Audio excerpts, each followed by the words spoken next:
दर्शन दिया। इसलिए श्री जगन्नाथ का भक्त जगत से जिसके रक्षक है श्री राम, उसे कोई मार नहीं सकता। परेशानी होगी, विपदाएं आएगी, थोड़ा रोना पड़ेगा, थोड़ा धैर्य रखना पड़ेगा, गालियां मिलेंगी, अरे दुत्कारें भी मिलेंगी, कई बार लगेगा कि अब गए मरे, और अगर तुम्हारी निष्ठा पक्की रहेगी तो जगन्नाथ का भक्त जगत से हार नहीं सकता। हारोगे नहीं, ये पक्का है।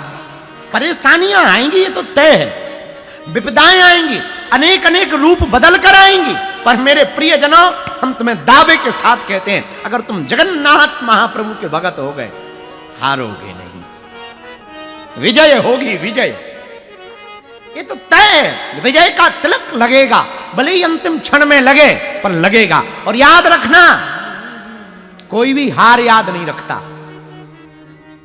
बातें तो हमेशा जीतने वालों की होती। किसी ने नहीं पूछा कि प्लेन का, जब प्लेन बनाया गया, उसका ट्रायल हुआ तो वो कितनी बार फेल हुआ, ये किसी को पता नहीं, पर ये सबको पता है कि वो दोनों भाइयों ने प्लेन को कब सफलता के साथ चलाया। ये किसी को याद नहीं दुनिया में कि माउंट एवरेस्ट पर चढ़ने वाला कितनी बार गिरा, लेकिन जब वो चढ़ गया तो ये सबको याद है कि वो चढ़ गया। बिल गेट्स से, जो बहुत माइक्रोसॉफ्ट का संस्थापक है, माइक्रोसॉफ्ट के बिल गेट्स, नहीं वो तो स्टीव जॉब्स है, माइक्रोसॉफ्ट के संस्थापक बिल गेट्स है ना। हाँ, तो माइक्रोसॉफ्ट के संस्थापक बिल गेट्स से किसी ने पूछा कि आप रातों रात अमीर बन गए, इसका राज क्या है?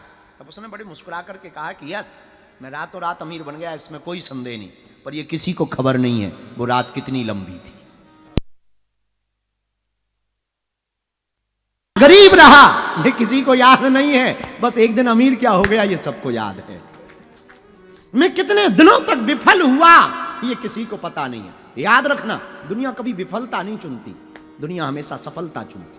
दुनिया कभी पराजय याद नहीं रखती, दुनिया हमेशा विजय याद रखती है। कितने हारे दुनिया को पता नहीं, जीते कितने उनका रिकॉर्ड आज भी है। चाहे वो मतों से जीता हो, चाहे वो क्रिकेट जीते हो, ये किसी को याद नहीं है कि हम कितने वर्ल्ड कप हारे। पर वो वर्ल्ड कप सबको याद है कि जब टी शर्ट निकाली थी किसने? सौरभ गांगुली ने टी शर्ट निकाली थी इंग्लैंड की धरती पर, वो सबको याद है। याद रखना, दुनिया कभी भी विजय याद रखती है, पराजय याद नहीं रखती है। इसलिए हम तुमसे कहना चाहते आज की कथा में, प्रभु जगन्नाथ का भक्त जगत से हार नहीं सकता। आप ये बात तो तय करके आज की कथा में बैठना कि भगवान के भक्त की पराजय नहीं हो सकती। हाँ, आपको परीक्षाएं बहुत देनी पड़ी, ब्रह्म को भी आकर के परीक्षाएं देनी पड़ी, वो नारायण को परीक्षाएं देनी पड़ी, तो हम लोग तो नर हैं, साधारण नर हैं, मनुष्य हैं। वो राम, हम लोग आम, फिर भी उन्हें जब परीक्षाएं देनी पड़ी, आज भी भगवान को परीक्षा देनी पड़ती है।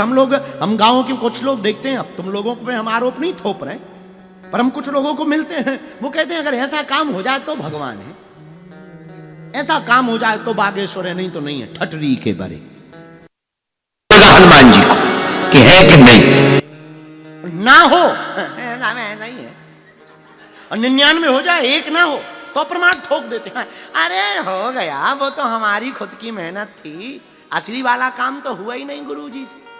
ठटरी के बरे नक कटा मुंह सर चंद। अद्भुत बात, कितनी विचित्र बात, ये दुनिया की हालत है। दुनिया तुरंत बात, हम लोग भगवान को प्रमाण पत्र देते हैं, ही नहीं भगवान। एक आदमी हमें मिला, बोले हमारी मनोकामना, भगवान है ही नहीं, भगवान जैसी कोई। हमने कहा क्या हुआ? बोले हमारी अगर भगवान होते, वो मिला हमें विदेश में, लंदन में, हमने शायद ये बात पिछली कथा में बोली थी, लंदन में मिला, वो कहता भगवान ही नहीं, ये सब बेफिजूली की बात है, ये वो दुनियादारी।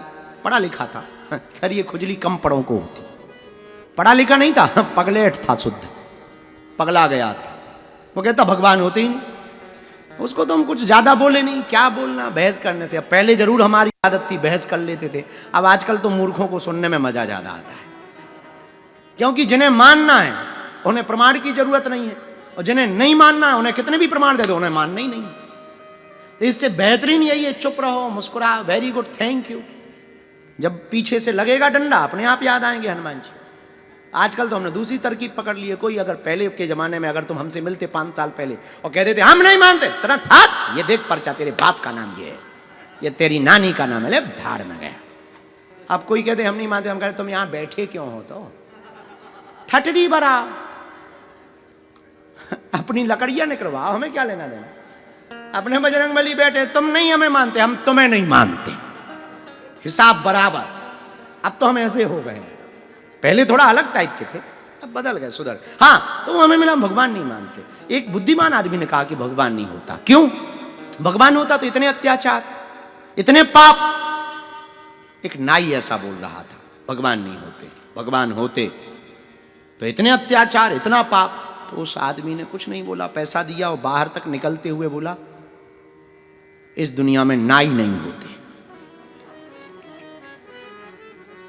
नाई बोला उल्लू हो क्या, तुम्हारी अभी अभी हमने दाढ़ी काटी, बाल काटे, नाई क्यों नहीं होते? बोले अगर नाई होते तो वो सामने बैठा हुआ आदमी की दाढ़ी बाल बड़े नहीं होते। तो नाई ने कहा कि पागल हो, हम नाई हैं, हम काटते हैं, तुम्हारी भी हमने काटी। बोले हमारी काटी सो तो ठीक है, पर नाई नहीं होते। अगर होते तो उसकी दाढ़ी बड़ी, बाल बड़े नहीं होते। बोले दरअसल बात यह है कि वो हमारे पास नहीं आया, आता तो नहीं बचता। मुस्कुराते उसने भी कान में कहा तू भगवान के पास नहीं गया, वरना जाता तो तुझे भी अनुभव हो जाता। तू कहे कि भगवान नहीं होते, बेफिजूली की बात। हां, तो आप एक बात याद रखना, परमात्मा प्रभाव से नहीं मिलता, भगवान तो भाव से मिलते। एक प्रणाम, कई प्रणाम बदल सकते। एक बात और, सच्चा सदगुरु महात्मा या गुरु स्वर्ग ले जाने की बात नहीं करते, वो जहां होते हैं वहीं स्वर्ग होता है। सच्चे गुरु की कोई हमसे पहचान पूछे कि गुरु की पहचान बताओ, हमारी नजर में तो एक पहचान बहुत बेहतरीन है, स्वर्ग की बातें कल की बातें। अब मरने के बाद आज तक एक भी विजुअल फुटेज नहीं आया कि कोई स्वर्ग गया। हाँ, 13वीं के कार्ड में जरूर लिखा मिला, और जितने भी मरे वे सब स्वर्गवासी हुए। हमारे गांव के बगल का एक 3 मर्डर करने वाला स्वर्गवासी लिखा गया। उसी दिन से हमने स्वर्ग पे भरोसा खत्म कर दिया कि जब ये आदमी स्वर्ग जा सकता है तो हम क्या करेंगे, जब इसका लेवल क्या है, और ये आदमी स्वर्ग गया, बाहर में गया। हाँ, तो मरने के बाद स्वर्ग मिला किसको ये कह नहीं सकते, हम सिद्धांत की बात कहते हैं। अगर सच्चा सदगुरु तुम्हें जीवन में मिले, कोई सच्चा महात्मा तुम्हें जीवन में मिले, वो जीते जी तुम्हारी जिंदगी को स्वर्ग बनाएगा। और अगर तुम जीते जी अपनी जिंदगी को स्वर्ग नहीं बना पाए तो मरने के बाद तैयारी मत रखना स्वर्ग जाने की। कुछ लोग मरने के बाद की तैयारी करते। एक आदमी हमें मिला, जिंदगी भर कुछ नहीं किया, मरते समय आया तो गोदान किया। हमें बुलाया गया, बोले आप आइए। हमने कहा क्या हुआ? बोले गोदान देना। तो गोदान दी, वो भी बूढ़ी गाय। हम भी इतने बड़े वाले थे, हमने ले ली। हमने कहा ये किस लिए? बोले हमने सुना है मरने के बाद बैतरणी नदी पार कराती। हमने कहा भैया जी तो गांव ना पार करा पाए। जौन हिसाब की तूने दी है, ये बैतरणी नदी छोड़, ये गांव भी पार नहीं करा सकती है। तो लोग कहते हैं मरने के बाद हम स्वर्ग जाएंगे। हम तुमसे प्रार्थना करना चाहते हैं, ऐसी जिंदगी बेकार है, ऐसा तुम्हारा पुण्य बेकार, ऐसी तुम्हारी उपलब्धि बेकार, जो मरने के बाद तुम स्वर्ग की तैयारी करो। हमारी बात मानो, एक काम करो, ऐसी तैयारी करो कि जीते जी ही स्वर्ग को पाओ। और जीते जी स्वर्ग तभी प्राप्त हो सकता जब आप जिंदगी जीने का ढंग बदलो। और जिंदगी अगर गुरु मुखी होगी, भगवत मुखी होगी, तो हमें भरोसा है स्वर्ग पा सकते। जीते जी, मरने के बाद नहीं। भगवान की तरफ मुख जिसका है वो स्वर्ग में है, भगवान से विमुख जिसका मुख है वो नरक में है। जरूरी नहीं कि मिलने वाली भोग की वस्तु में स्वर्ग का अनुभव दें। बड़े बड़े अमीरों के बड़े बड़े बंगलों में रहने वाले बड़े बड़े लोगों की हालत जरूर ठीक दिखाई पड़ती है। कभी तुम अंदर से मिलना, उनके जैसी बदतर जिंदगी किसी की नहीं। हमारा निजी अनुभव, कल तक तुम्हारे पास पैसा कम था पर खुशियां ज्यादा थी, आज पैसा खूब हो गया पर खुशियां घट गई साहब। बुरा ना मानना, ये खुशियां खरीदी नहीं जा सकती, ये खुशियां तो सदगुरु की कृपा से लूटी जा सकती, इनको तो लूटना पड़ता है। तो हम आपको प्रार्थना करें कि जिंदगी का एक प्रणाम कई परिणाम बदल सकता। कोई भक्त की कृपा हो जाए, कोई साधु की कृपा हो जाए, कोई भगवत प्रेमी की कृपा हो जाए, रंग चढ़ जाएगा। रंग का बड़ा खेल है, जिंदगी रंगीन है, ये रंग का बड़ा खेल है। कोई एक आदमी ऐसा मिल जाएगा, बदल जाओगे आप, जिंदगी बदल जाएगी। और एक आदमी, हम किसी को कल बोल रहे थे, हमारे कोई बहुत प्रिय थे, तो वो हमसे कल बात कर रहे थे, तो हम उनको कल बोल रहे थे सुबह सुबह, कल सुबह नहीं, कल रात को ही आपके यहाँ 1 बजे पहुंचे, लगभग 12-1 बजे, परसों की चर्चा हम उनको बोल रहे थे। वो हमसे बोले, तब हमने उनको प्रार्थना की कि भगवान की बड़ी कृपा है, जरूर हमारा और तुम्हारा कोई नाता है, वरना इतनी भीड़ में भला हम तुम दोनों कैसे जुड़ पाते। तो बहुत अच्छे महात्मा हैं, बहुत अच्छे साधु हैं, बहुत अच्छे साधक हैं। हम आपको प्रार्थना करना चाहते, रंग का बड़ा खेल है। एक आदमी जिंदगी में भगवत भक्त आ जाए, वो जिंदगी को रंगीन कर देता है, जीवन जीने का ढंग बदल देता है। भक्तमाल का एक चरित्र है, एक सेनापति हुए अंगद। हमको बड़ी याद आती उनकी कथा, आज सुबह ही हम उनको पढ़ रहे थे। ओह क्या अद्भुत महात्मा हुआ। एक भक्त हुए अंगद जी, भक्तमाल का चरित्र। ये सेनापति थे एक राजा के यहाँ, और सेना में सेनापति का काम करते थे। खूब ठाकुर जी के भक्त नहीं थे, भगवत विमुख थे, भक्ति कभी करते ही नहीं थे, ना कभी भक्ति की, ना कभी भक्ति किसी को करने दी।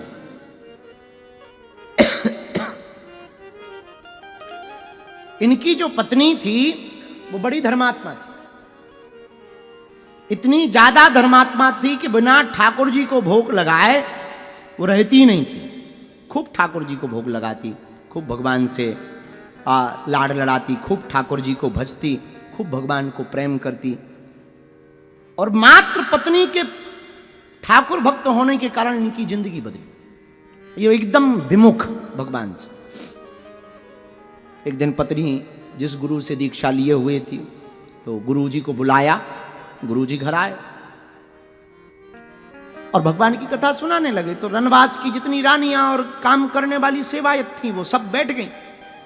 तब तक राजा सेनापति अंगद आया, बड़ा महल मिल रखा था राजा की तरफ से, और इसने अपनी पत्नी को बैठे देखा तो बड़ा नाराज हुआ। बड़ी मूर्ख है, धूर्त है, दिन भर हरे कृष्ण हरे गोविंद गाती रहती, शर्म नहीं आती, ये कौन बैठा रखा है। और पत्नी के गुरु को भी भला बुरा कहा और डांट दिया। बेचारे महात्मा अपना बोरिया बिस्तर लिया चले गए, कुछ बोले नहीं। बुरा ना मानना, सच्चा सदगुरु विवाद नहीं करता, संवाद करता है, विवाद में नहीं पड़ता। वो मुस्कुराए, वो चले गए।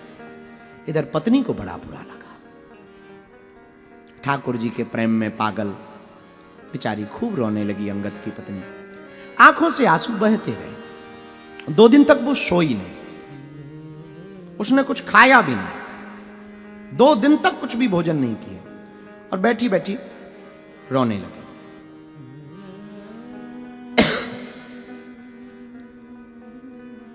मुख नहीं दिखा ना दिखाया। तो पति को बड़ा बुरा लगा, बड़ा प्रेम करता था अंगद, जो सेनापति था वो बड़ा प्रेम करता था। तो पत्नी को खूब विनय किया, तू मान जा, हमने गुस्सा में कह दिया, ठीक है हम नहीं कहेंगे, तू अपने मन का करना। लेकिन पत्नी बोली नहीं, हम तो अपने प्राण त्यागेंगे। क्यों? जो भगवान विमुख हो, जो गुरु से विमुख हो, ऐसे समय में तो प्राण ही त्याग देने चाहिए, जीना बेकार है। हमारे गुरु का अपमान किया है, वो हम नहीं जी सकते। अब वो जानता भी नहीं था गुरु महिमा बहुत ज्यादा, तो खूब समझाया, जब नहीं माना खूब पत्नी को समझाया, नहीं मानी, पैर पकड़ लिए इसे। 4 दिन हो गए, तुमने भोजन नहीं किया, मैं क्षमा मांगता हूं, हमें क्षमा करो। तो अंगद की पत्नी ने कहा कि मुझसे क्षमा मत मांगो, अगर मांगना है तो हमारे गुरुदेव से क्षमा मांगो और जाओ। गुरुजी बड़े वैष्णव थे, दूसरे गांव में चले गए, उनको क्या फर्क पड़ता, वहां कीर्तन कर रहे। सच्चे महात्माओं को कोई फर्क नहीं पड़ता, तुम्हारे अपमान या सम्मान से उनको क्या फर्क पड़ेगा, तुम्हारे आने या ना आने से गुरुओं को क्या फर्क, वो तो भगवान के रथ में रथ है, तुम आओ या जाओ, गुरु तो अपनी मस्ती में चलते हैं। तो ये गया, प्रणाम किया, क्षमा करो, हमसे बड़ी भूल हुई है। उन्होंने कहा कोई बात नहीं, ना हमने आपसे नाराजगी की, ना हम आपको क्षमा कर सकते हैं, हमसे तो कोई तुम्हारा अपराध हुआ नहीं, तुमने कहा हम चले आए। इसने कहा कि अब आप हमें दीक्षा दो।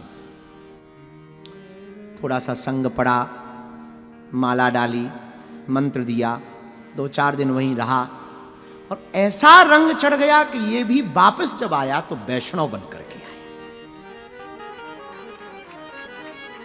घर पर पधरावनी की गुरुदेव की, पति पत्नी दोनों सेवा करने लगे। अंगद की पत्नी को बड़ा अच्छा लगा, भगवान